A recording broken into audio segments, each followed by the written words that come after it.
I want to start with a truth that might shake you. Leadership is not about power. It's not about titles, control, or how many people you command. Leadership is about service. The greatest leaders are not the ones standing in front shouting orders. They are the ones standing behind, listening, supporting, and lifting people higher. Think about it. The people we remember most, the Gandhis, the Mandelas, the ones who changed history, they didn't hold power for themselves. They used it to empower others. That's the essence of servant leadership. And that's what today's conversation is about. Let me give you a real example. A manager who commands respect by fear may get results in the short term, but the team doesn't trust them. They don't open up. They don't innovate. They do the bare minimum. On the other hand, a leader who listens, who empowers, who creates an environment of trust, that leader unleashes greatness. Suddenly, people bring their best ideas. They take risks. They grow. And when they grow, the whole organization grows. That's the secret of servant leadership. It's not about you, it's about them.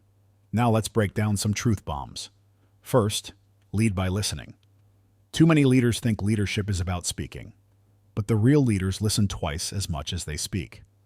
Listening builds trust, and trust builds influence. Second, strength is in service. Anybody can demand respect with a title, but respect earned through service is unshakable. Service is not weakness, service is strength. When you put others first, they rise with you. Third, growth before glory. Glory fades. People forget awards, titles, promotions, but the growth you inspire in someone stays for life.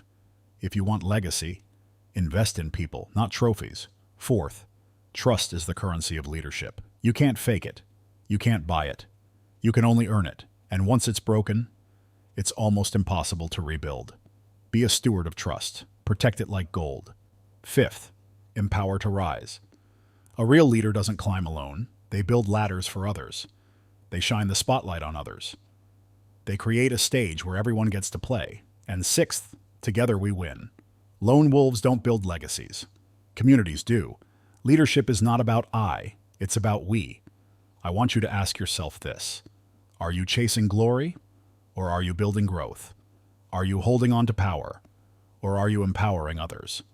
Are you speaking to be heard, or listening to understand? The world doesn't need louder leaders. It needs better listeners. The world doesn't need more bosses. It needs more healers, more servants, more visionaries who see beyond the moment. And here's the challenge I leave with you today. In the next 24 hours, I want you to practice servant leadership in one small way. Maybe it's giving your full attention to someone who needs to be heard. Maybe it's empowering someone else to take the lead. Maybe it's honoring a commitment and strengthening trust. Do it intentionally. Do it consciously. And notice the shift. Servant leadership is not soft. It's strong. It's not passive. It's powerful. And it's not optional. It's essential for a future where people matter more than profits, where growth matters more than glory, where trust is the ultimate legacy. This has been Servant Leadership, Lead by Serving. I'm VJ Kumar, and this is Meaningful.Podcasts. Like, share, and tag someone who needs to hear this today, because leadership is not about being served, it's about serving. And in serving, we lead the world forward. Bottom line, lead by listening, empower by serving, win together.